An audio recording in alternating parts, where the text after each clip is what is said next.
जादुई पेड़। एक बड़ी छोटी सी कहानी है पुराने जमाने के घनघोर जंगल की, जिसके अंदर इच्छा को पूरा करने वाला पेड़ था। उस पेड़ के बारे में बहुत कम लोगों को पता था, क्योंकि उसे घनघोर जंगल में कोई जाता नहीं था।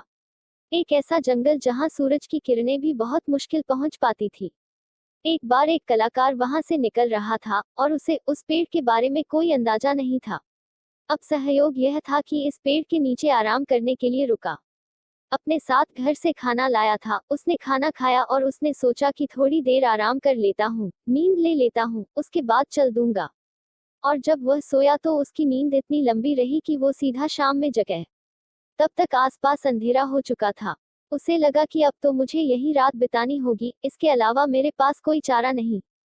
फिर उसको भूख लगा और उसके दिल में एक इच्छा जागृत हुआ कि कहीं से खाना मिल जाता तो मैं पेट भर कर खा लेता।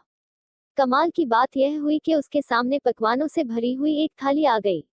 उसे बहुत भूख लग रही थी, इसलिए उसने ज्यादा सोचा नहीं, चुपचाप खाने लग गया और भरपेट उसने खाने का मजा लिया। एक से बढ़कर एक पकवान थे। उसने खाना खा लिया तो उसके मन में एक और इच्छा हुई कि कहीं से कुछ पीने को मिल जाता। उसके सामने शरबत के दो बड़े बड़े ग्लास आ गए। वह बहुत खुश हुआ और उसने वह शरबत भी पी ली।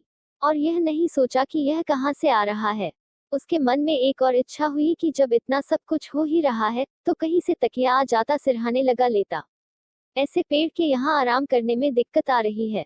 उसकी आंखों के सामने कमाल ये हुआ कि उसको तकिया सिरहाने लगी मिली। सिरहाने रखने के बाद वह जब आराम के लिए लेटा तो बस यह सोचने लगा कि यह सब हुआ कैसे। उसके दिमाग ने अब काम करना शुरू किया कि मैं सिर्फ सोचा तो खाना आया कैसे, शरबत आए कैसे, और तकिया आया कैसे। कहीं यहाँ पर कोई भूत तो नहीं है। बस उसके मन में ये इच्छा की बात आए और सच में वहां भूत आ गया। जैसे ही उसने भूत को देखा तो उसके मन में पहले विचार यही आया कि कहीं ये भूत मुझे खा न जाए, क्योंकि इसीलिए उसने मुझ तक शरबत पहुंचाई, खाना पहुंचा, पकवान पहुंचाया। बस उसने सोचा और भूत ने उसे खा लिया, क्योंकि वो इच्छा को पूरा करने वाला पेड़ था, जो सोचो वैसा ही वहां पर होने लगता था। यह कहानी उस कलाकार की, उस इच्छा को पूरा करने वाला पेड़ की, और उस जंगल की नहीं, बल्कि आपकी और हमारी है।